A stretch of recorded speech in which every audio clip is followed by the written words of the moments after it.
coming from the big banks, big corporations, pushing working people to the margins and rendering poor people superfluous, which is to say either unnecessary or, in the great metaphor of Ralph Ellison, invisible. So anytime you talk about poor people, you got to talk about the larger systemic context. How could it be that the top 400 individuals have wealth equivalent to the bottom 150 million fellow citizens? There's something sick about that. They say, oh, they deserve it, they're so smart. No, I know some smart folk broke as the Ten Commandments financially. They just can't get a job. They just can't get a job.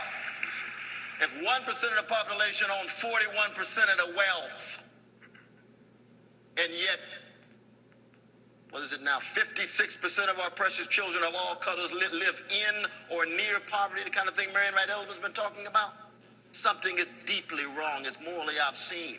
Then how could it be that poverty hasn't become the major moral and spiritual issue of our time?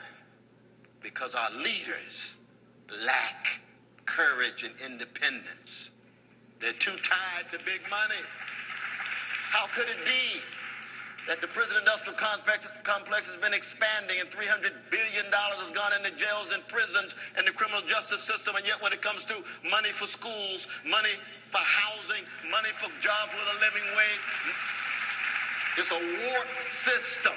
We're here because Martin Luther King Jr. and others said America is a sick society. America doesn't always have to be sick. If Americans rise up the way the Occupy movement has been talking about and begin to talk about these issues seriously. And that's why this issue of poverty as it affects the middle class is now declining. Because if it was just a matter of black, brown, and red, we'd be voices in the wilderness.